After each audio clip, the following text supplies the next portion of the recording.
Defining reality is a tricky thing to do. We don't see tiny particles, yet they exist. We cannot touch the air, yet it is there. So what is real? In physics, real means that objects always have definite properties, regardless of whether we are measuring them or not. In other words, a falling tree in a forest makes a sound, even if there's nobody there to hear it. And local means that objects can only be influenced by their surroundings, and that this influence cannot travel faster than light. It's important that our world is real because, as Isaac Newton believed, if you know the positions and velocities of all ingredients of our world, and you identify the forces that influence them, physics can predict what the world would be at any time in the future. But the quantum world often has indeterminate nature. Put simply, it's often random or cannot be predicted.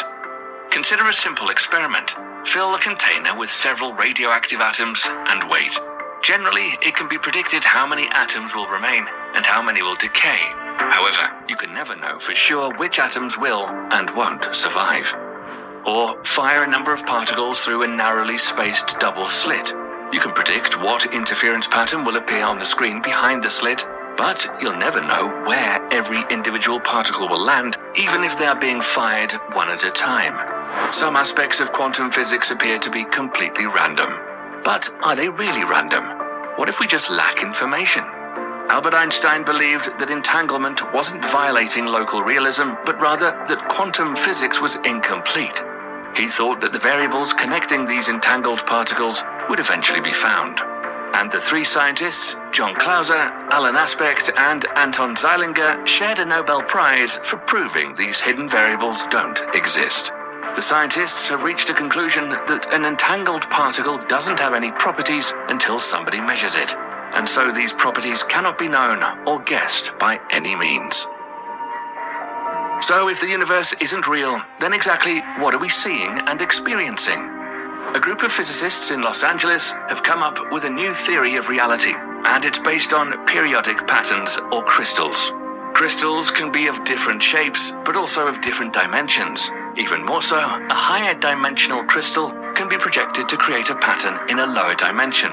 The resulting pattern is called a quasi-crystal. Physicists took a specific 8D crystal, projected it to 4D at a certain angle. From it, they have driven a 3D quasi-crystal, which they believe is a substructure of all reality. The fundamental building block of this 3D quasi-crystal is called a tetrahedron, or a three-dimensional triangle, with all its sides of the same length. And this length is the smallest theorized unit of length in existence, called the Planck length, which is 10 to the minus 20 times the size of a proton. If an atom was the size of the Earth, a Planck length would be about the size of a proton. This is where it gets spooky. According to their theory, just like digital displays consist of the smallest units of a digital image, pixels, a tetrahedron is a 3D pixel of our reality. Each tetrahedron has just a few states in which it can exist, and a state of one tetrahedron defines the state of other tetrahedrons that fill the entire space of the universe. But if a tetrahedron can only be in one specific state in a given moment, who or what dictates the state it should be in? Physicists all across the globe believe that reality is made of information. But what is information?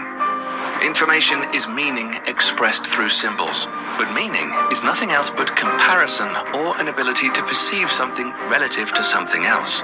And if so, comparison and meaning require choice. In other words, consciousness.